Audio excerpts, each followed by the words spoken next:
السلام عليكم. في يوم من الايام، في وقت من الاوقات، في فتره من الفترات، في سنه من السنين، كنت في البنك بقدم طلب بسحب ال 35 جنيه اللي في حسابي، واثناء تواجدي هناك سمعت موظف كده بيتكلم وبيقول ان الفنان حسين فهمي حسابه في البنك زاد الشهر ده 400 جنيه مره واحده. فانا الفضول كلني عايز اعرف 400 جنيه دول بتوع ايه. فميلت كده على موظف البنك وسالته في الخباثه، فقال لي ان ال 400 جنيه دول يبقوا نسبه ارباح الفنان حسين فهمي من فيلم الكاهن وفيلم فارس. فانا كنت شفت فيلم الكاهن قبل كده، بس قلت ابص على فيلم فارس اشوف الدنيا بتقول ايه. فاول ما شفت التريلر ودخلت الفيلم في السينما قلت انا عارف الفنان حسين فهمي مش هيهدى ولا يرتاح له بال لما ياخد الاوسكار. ومع اول 3 دقايق و40 ثانيه في الفيلم جه في دماغي سؤال مهم جدا، هو الفيلم ده ازاي عدى على الفنان القدوه محمد رمضان؟ اصل الفيلم بيتكلم عن واحد على قد حاله شغال في بنزينه، ومره واحده دخلت عليه النجمه المشمشيه الحلوه بس شقيه امان العاصي، وهي هربانه من 8 جردات اقل واحد فيهم يسد عين الفنانه مي عمر عن التمثيل. فقام فارس شاور لها وشاورت له، وبص لها وبصت له، وضحك لها وضحكت له، ورماها بافين جابوا لها ارتجاج في المخ فشكرت له، وبعدها قام قضى على عصابه كامله لوحده وبقبضه يده، وبدات قصه الحب بين الطرفين. فدي قصه فيلم متفصل للفنان محمد رمضان، بس هو ما عملوش عشان كان قاعد بيجري في مسلسل المشوار في رمضان اللي فات. ايه ده؟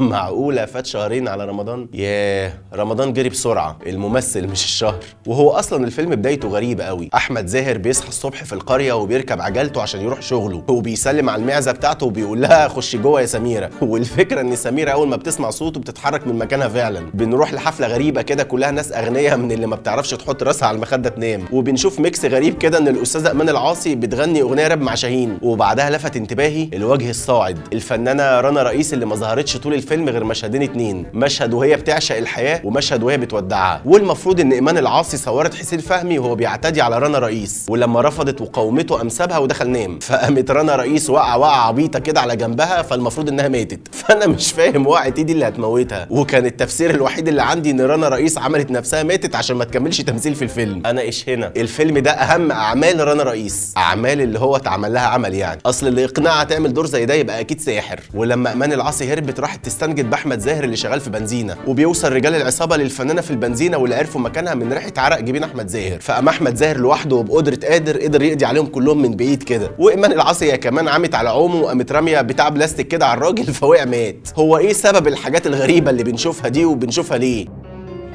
انها الاثاره والغموض.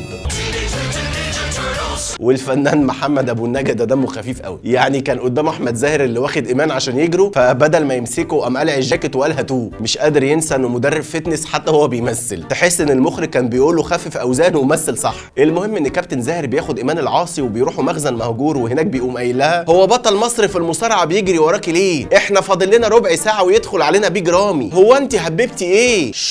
بس بقى لا يسمعونا. والله العظيم ده بجد، والله حصل بجد في الفيلم. وقاموا دخلوا عليه ال6 بالمسدسات اللي ظهرت فجأة، ولكن بيقدر الفنان القدير احمد زاهرتشان انه يقضي عليهم كلهم. طب يا جماعة لما انتوا معاكم مسدسات كنتوا مخبيينها علينا ليه؟ انها الاثارة والغموض.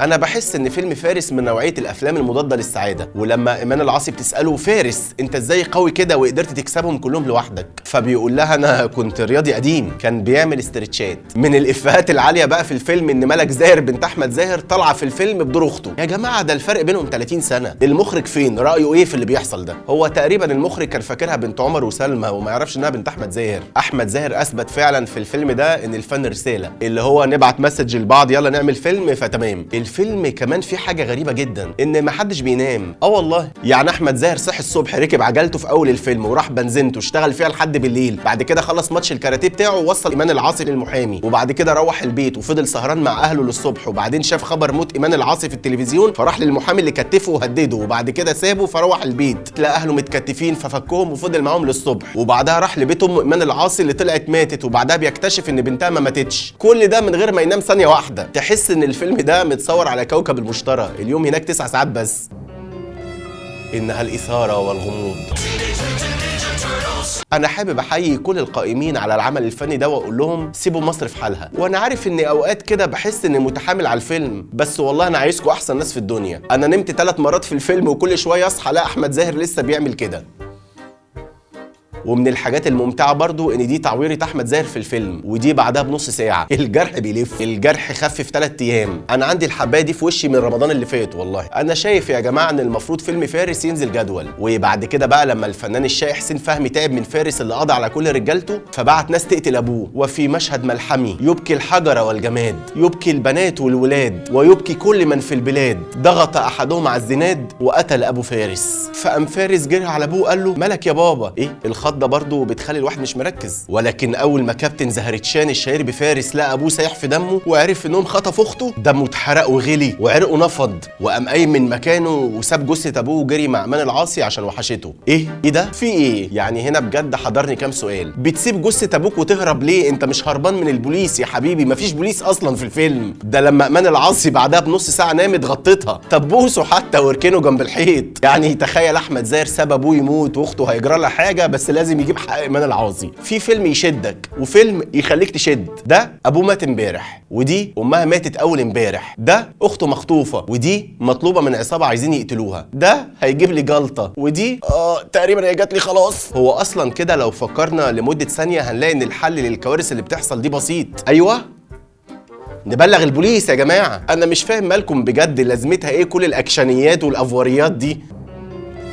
انها الاثاره والغموض.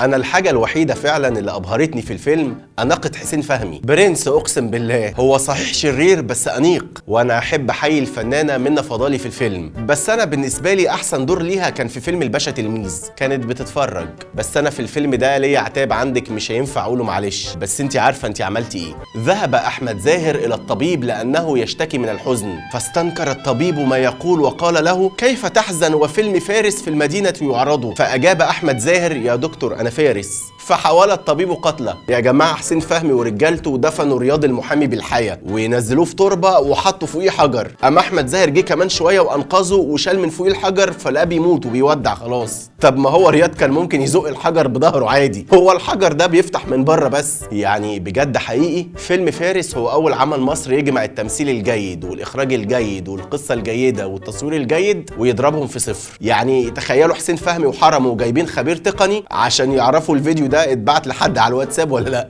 اما الاغنياء دول عليهم حركات. الغريب بقى ان فيلم فارس موجود على اليوتيوب عادي، ولا متشال ولا واخد بلاغ حقوق ملكيه ولا اي حاجه. هو اصلا جاب 4000 فيو بالعافيه. تقريبا احمد زاهر هو اللي سرب الفيلم. في خبر عاجل نازل بيقول ان الناس اللي شافوا فيلم فارس في السينما يعزلوا نفسهم لمده شهر. وفي النهايه احب اهدي قصيده كده كتبتها في السينما عشان كنت محتاج اي حاجه تانية اركز فيها غير الفيلم. فارس فارس فارس فارس. سلام.